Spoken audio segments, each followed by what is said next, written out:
What's up, everybody? Welcome back. Today we are going to go through how to loosen up your hamstrings or get your toe touch. Big test retest for this one is just going to be going down and seeing how far you can go. If you can only get to kind of mid-shin, I want to make sure those knees are straight. It's going to be one of those big, easy test retests. If your knees are bent, just the amount of knee bend can really affect how far we can go. So when you're testing, retesting, make sure you're doing this correctly and that you're actually working on what you need to work on. Knee straight, just go down as low as you can. If you get to mid-shin, you get to above the ankles, you get to the toes, you get hands flat on the floor. All of those are going to be good indicators of where you are at, and then following it up afterwards to see if you actually made those changes. We're going to start off with a lacrosse ball. Go ahead and sit on a box, sit on a chair, anything that's nice and firm. But going through, pushing pressure, and then we're going to just kind of kick out the leg nice and easy. Trying to move spots every 2 or 3 kicks or so. Just really trying to get into that tissue and get it to loosen up. I really like that active release where you're kicking the leg out. It's really going to open up those hamstrings and get that tissue a little bit more extensible so that it will allow you to go a little bit further forward. Next ones that we are going to go through are going to be going from the ground. I'm going to go onto the box so you can see me a little bit better. But we're going to start off at the bottom with this one. So going down into the bottom of a squat, we're going to grab underneath the toes.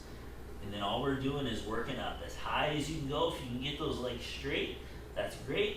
If you're only getting to here and you're just getting that tension, that is okay as well. Going down into that squat, going back up, should feel that nice little stretch. Going back down, going back up. This is a really good active way to get those hamstrings engaged in a different way than just going from the top down. You're working from the bottom up. It's a different way to get those hamstrings to loosen up. A lot of times it is way more effective than just trying to hang out there and get those hamstrings going.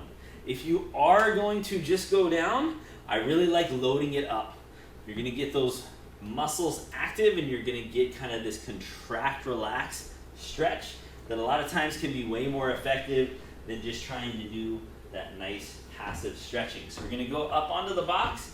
Reason for the box is hopefully the kettlebell is going to go a little bit further down than the floor, so you need something to elevate yourself up so it can drop it down.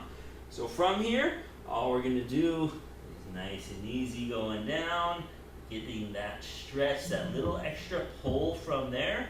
And then as we come up, we're going to get that little extra load through those hamstrings because of the weight of that kettlebell. Nice and easy going down, hanging out there for a second, coming back up. You don't want to hang out at the bottom too long with this one because it is loaded. It is relatively easy to overstretch those hamstrings, especially if you're doing this before you work out. I highly recommend that you hang out at the bottom for about 5, maybe 10 seconds at the most. If you're doing this not workout time, you can hang out at the bottom for about 30 seconds, maybe a little bit more, and do multiple repeats. Really make sure you get that contract where you're coming back up and then back down and really get that relaxation at the bottom. I really love these 3 exercises to get those hamstrings loosened up and get you down to touching your toes. If you like this video, make sure that you like and subscribe to our YouTube channel so we can keep bringing you videos to keep you living an active and healthy life.